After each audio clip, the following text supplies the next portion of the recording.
안녕하세요. 이번 시간은 징계, 근로관계 종료에 대해 알아보겠습니다. 징계란 근로계약상의 의무, 기업 질서 위반 등 근로자의 규칙 사유를 이유로 사용자가 근로자에게 불리한 처분을 하는 것을 말합니다. 근로기준법 제23조 제1항에 따라 징계에는 정당한 이유가 있어야 되기 때문에 근로자를 징계하려면 그 사유, 절차, 양정을 고려해야 됩니다. 근로기준법 23조 1항은 5인 미만 사업장에게 적용되지 않는 점 참고하시면서 이 부분 학습해 주시기 바랍니다. 징계 사유의 예로 업무지시 위반, 직장질서 위반이 있을 수 있는데 만약 업무지시 자체가 정당하지 않은 것이라면 이를 따르지 않았다고 해서 징계 사유로 삼을 수는 없습니다. 다음은 징계 절차인데요. 징계 사유가 적법하더라도 일정한 절차를 거쳐야 합니다. 취업규칙, 단체협약 등에서 정한 징계 절차가 있는 경우 이를 지키지 않으면 절차적 정당성이 결여돼서 무효로 됩니다. 만약 해고를 하는 경우에는 근로기준법 제27조에 따른 서면통지 의무를 준수해야 됩니다. 징계 사유가 적법하고 절차를 거쳤다고 해도 징계의 종류와 정도가 적정해야 합니다.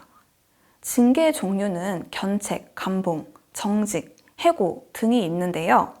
경미한 징계 사유에 대해 중징계를 한다면 사회 통념상 현저하게 타당성을 잃었다고 해서 징계가 무효로 될 수 있습니다.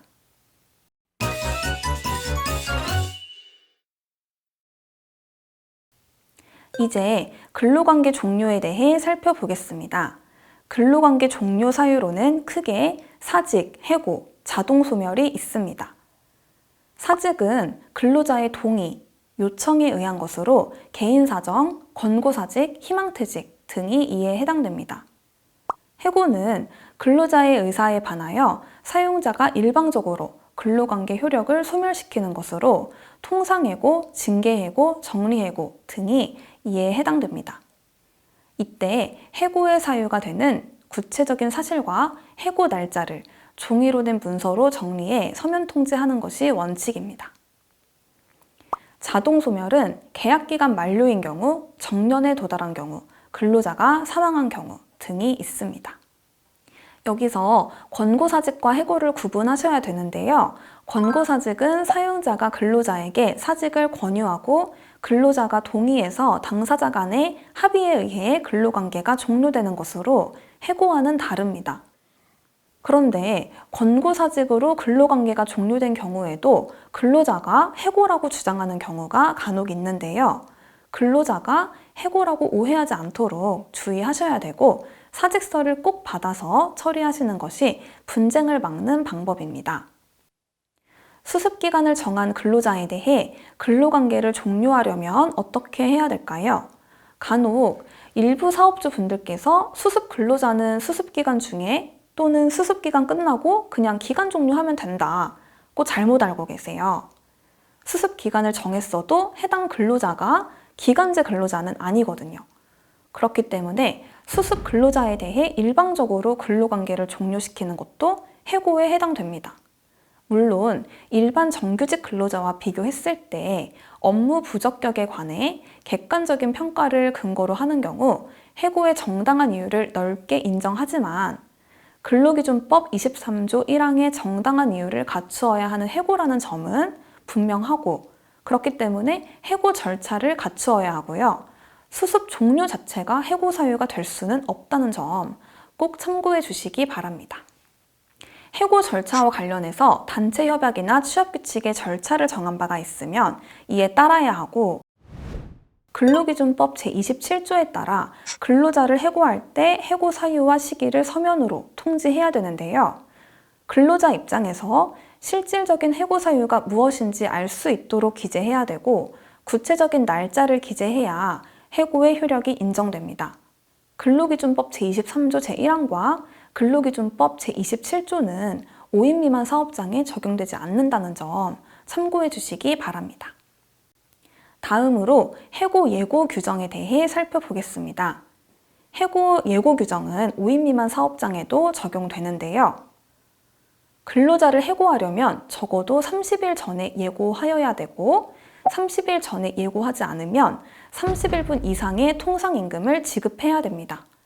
하지만 근로자가 계속 근로한 기간이 3개월 미만인 경우, 천재사변, 그 밖에 부득이한 사유로 사업을 계속하는 것이 불가능한 경우, 근로자가 고의로 사업에 막대한 지장을 초래하였거나 재산상 손해를 끼친 경우로 고용노동부령으로 정하는 사유에 해당하는 경우에는 해고 예고하지 않을 수 있습니다. 이때 특히 근로자가 3개월 미만인 경우 유의하셔야 되는 게 해고 예고를 하지 않을 수 있다는 거지.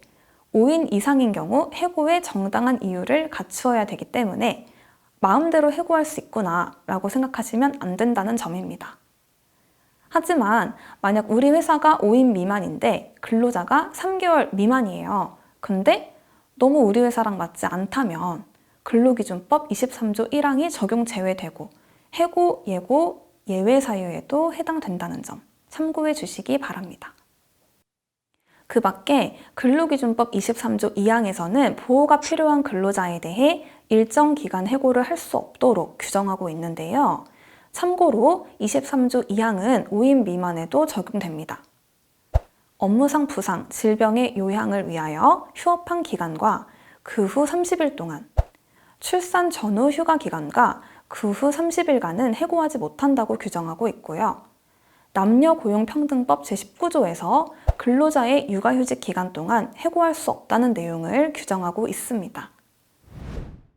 다만 근로기준법 84조에 따라 일시 보상을 한 경우 사업을 계속할 수 없게 된 경우에는 예외가 적용됩니다. 이를 위반해서 해고하면 정당한 해고 사유가 있다고 해도 무효이며 벌칙이 적용될 수 있습니다. 이번 시간은 징계, 근로관계 종료, 해고에 대해 살펴보았습니다. 다음 시간에 또 뵙겠습니다.